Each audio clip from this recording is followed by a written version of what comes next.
Tural bəy, burada sizin verilişinizdə bir məqama da toxunmaq istəyirəm. Mən parlamentdə bir neçə il bundan qabaq bunu söyləmişdim. Mənim bir çıxışım olmuşdu, yaxşı olan sindromu.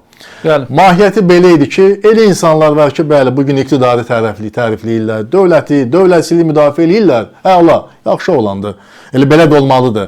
Amma eyni müvəffəqiyyətlə bu dövlətin, bu dövlətçiliyin, bu prezidentin ayağını qazan insanların əleyhinə bir kəlmə də söyləmirlər. Mən həmişə söyləmişəm. Bu da onlar üçün yaxşı olandır. İndi belə çıxır ki, belə insanlar, bu əqidəsiz və eyni zamanda mövqesiz insanlar haqqında onlar söyləyirlər ki, bu yaxşı olandır. Deməli, nə əmələ gəlir? Hakimiyyət də deyə bilər, bu yaxşı olandır. O birisilər də, hakimiyyətin düşmənləri də deyə bilər, yaxşı olandır. Bu əqidəsizlikdir.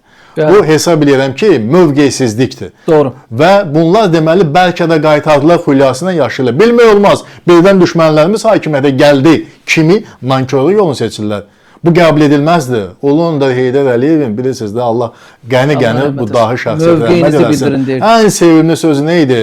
Mövqesiz insanları görmək gözü yox idi. Zəhləsi gedirdi, nifrət edirdi. Sən əks mövqeyin ola bilər, amma mövqeyin olsun. Kişi kimi mövqeyini müdafiə elə. Bax, sizə söyləyirəm, mən həmişə mövqeyim var, həmişə mövqeyimi müdafiə eləmişəm. Bu mövqe dövlətimlə bağlıdır, onun prezidenti ilə bağlıdır. Ay bədbəxtlər, siz baxın, siz tarixdə bir epizodsunuz, səpələnmişsiniz xarici ölkələrə. Öləndə yuvanız da bilinməyəcək, dəfn olunmağa da heç bir yeriniz olmayacaq. Amma Azərbaycan prezidenti tarix yazdı, tarix. Hələ min illiklər keçirəcək, İlham Əliyev tarixdə yaşayacaq. Ulan da Heydər Əliyev tarixdə yaşayacaq. Niyə? Çünki bu dövlətin ərazi bütövlüyünü qorudu, suverenliyini qorudu. Xalqın alnındakı 30 ilki xəcalət təri var idi, 13 ildir. Bizi qürurlu elədi. Bugün biz fəxr eləyirik, səfərlərimizdə fəxr eləyirik ki, biz qalib dövlətin vətəndaşlarıyıq. Bugün bizim soydaşlarımız, eyni zamanda xarici ölkədə yaşayan bizim həmvətənlərimiz fəxr eləyirlər ki, biz bax, belə bir dövləti təmsil edirik. Mənə elə gəlir ki, bax, bu dediyim reallıqlar fonunda hər kəs mövqeyini ifadə eləməlidir. Sağa sola baxmamalıdır, bir mövqedə olmalıdır. Həm də ki, Tural bəy, bu siyasət ki var, bu siyasətdə cəsarətin yoxdursa, qorxaqsansa siyasətə gəlmə. Doğru. Gəlmə. Bu siyasət sevir cəsurları. Bu siyasət sevir sözün deyənləri, sözünü dedi və onu icra eləyənləri. Cənab Prezident bizim üçün mayaqdır.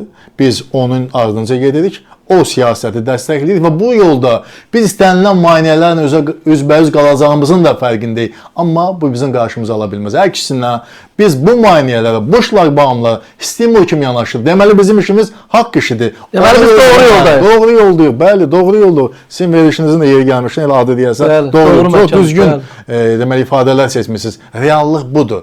Ona görə də mən bütün o fəal insanları, dövləti sevən insanları mövqe bildirməyə çağırdım. Mövqe bildirilən vaxtı gözləməyin.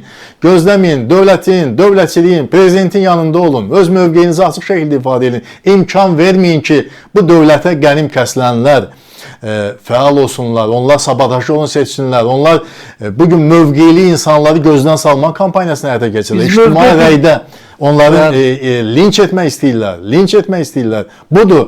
Bu günlər ən qorxulu bilirsiniz nədir? Bu günləri səhər gözünü açıb görə bilərsən, sənin adından müraciətlər yayılıb. Gözünü açıb görə bilərsən, sənin adından deməli müsahibələr verilib, sənin xəbərin yoxdur.